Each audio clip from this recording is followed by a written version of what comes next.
Нуждата от място, където да посрещам гостите на Долен, туристите и интересуващи, че са от високо пеене, ме принуди да потърся от собственика на тая къща мястото, за да имам къде да ги посрещам. Тук направих пенсионерски клуб. Всичко каквото съм заредила е мое лично. Всичко от нас си събрах и го направих. Тук направих кът за информационен център, в който да разказвам и да показвам факти и данни, взети от историческия музей в Търново.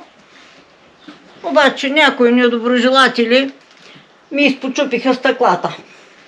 Ето, тук има счупено, там има счупено, там. Виках полицията, дойдоха и общинската полиция и Гоцеделчевската, но абсолютно нищо не направиха, макар че има камери и са заснети престъпниците. По-нататък, тук ми е кухничката, където да почерпя някой, нещо да направя. А тук направих кът за читалня. С читалищна дейност се развивам. Тук посрещам от всички европейски държави, интересуващи се от това така наречено високо пеене. Показвам, но аз не мога да го покажа. Групата е 12 човека. Аз само начина на изпълнение на високото пеене показвам и въпреки всичко много гости имам, много туристи идват, които се интересуват.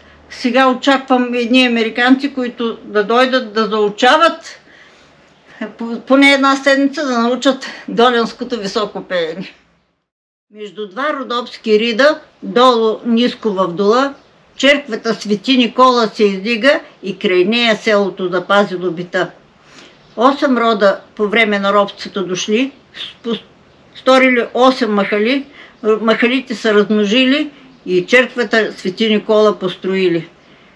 Така заселили са в ниското в дола, отново на скрито място и оттам идва името на селото Долен. Аз съм Силвета, дошла съм още 1968 година тук, омъжена съм в селото. Дамата с съпруга ми бяхме учители дълги години. Сега съм сама, съпруга ми почина, имам 3 деца. Всяко си е тръгнало по неговия път, аз живея сама все още тук. Никой от децата не е дошло при мен, нямам нужда все още от грижи. Сама си работя си двора, градината. 1 декар градина си е всичко, каквото се ражда на 1000 метра надморска височина. Освен това 8 декара ливади стопанисвам. Отглеждам си кравичка, която би могла да задоволява нуждите на 3-4 семейства. Оползотворяват се хранителните и растителни отпадъци от домакинството и от градината и чувствам, че се справям на тия моите години добре с нещата.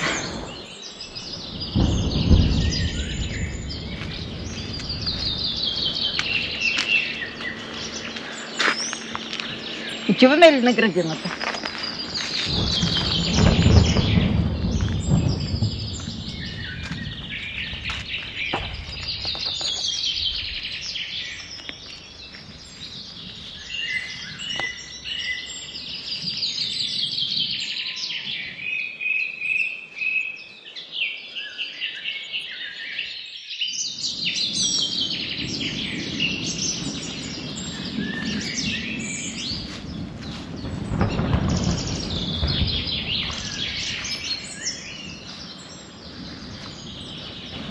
Ето тученицата къде ме е. Там имам още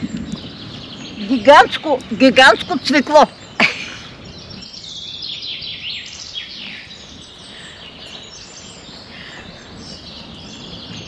Родена съм в пазарджишкото село Сърница. Живяла съм в Казанлък, гимназия съм завършила в Казанлък. След завършване на гимназията нямах възможност да кандидатствам, нямаше кой да ме издържа. И след гимназията работих като кинооператор 3 години. Работила съм през летния период като професионален шофьор с товарна кола. Карах лавандула и рози за розоварните в Съхране. Правила съм ревизии с дядото на Стефан Добрев във всички магазини в общината. Когато се омъжих, бях без професия. Имах вече 2 деца и тогава реших да запиша задочно. Приеха ме в София, завърших и 35 години работих като учител. Село Долен е известно по света с много неща. Първо, че е архитектурен резерват. Освен това, по света знаят за така нареченото доленско пеене на високо. Единствено и в някой руска държава, предполагам през годините, че са се преселили някои от хората тук и приблизително нещо като доленското го правят. Тук от селото вече едни се изселиха, други починаха и само с една джушка Шаркова, с нея опитваме да го казваме, когато има интерес. Да пак не сме се събирали да опитаме она на високото. Лесни си горе. Очи. И я не мога да пея века. И аз старев ми века къзвета.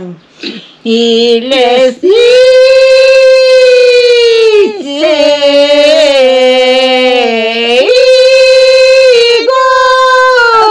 не лесна лъце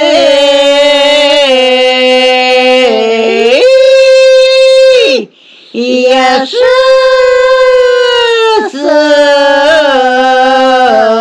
и лесна на денгер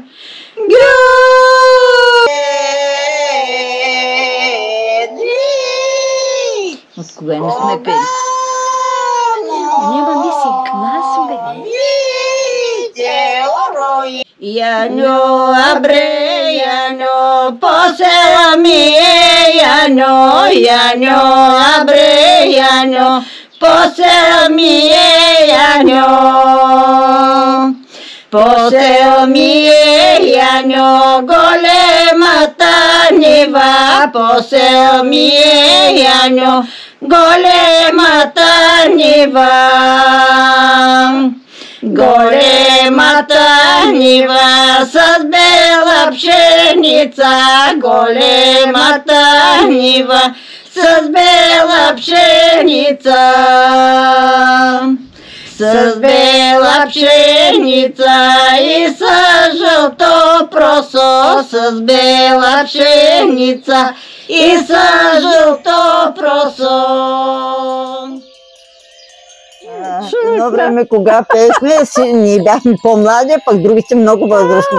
И преди да излезем на сцената, всички делнат по една мастика за настроение. Освен като учител, бях и художествен ръководител на групата за високо пеене. Имаме много изяви в България и по света. Най-голям интерес проявяваха на Копривщица. Веднага след слизане от сцената начакаха фолклористи от целия свят. Участвали сме многократно в фестивала Пирин пее. Оттам имаме 7 златни медала. На Копривщица има 4 златни медала. Имаме 2-ро място от Чехословакия на фестивал по записи. Последно навикаха да отидем в Полша, но едната жена се разболя и не можахме да отидем, за което съжаляваме много.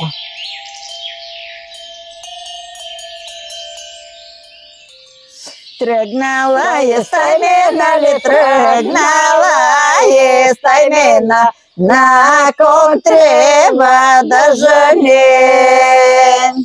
На кон трябва да жене ли, на кон трябва да жене, где е жила заспала. Где е жила заспала ли, где е жила заспала, где я виде подаря. Где я виде подаря ли, где я виде подаря, рука не сае. Рука, рука, не чуе ли? Рука, рука, не чуе. Дороти при нея. Дороти при нея, Дороти при нея. Разкопче и копчето. Разкопче и копчето ли, разкопче и копчето. Разпаса и пояса.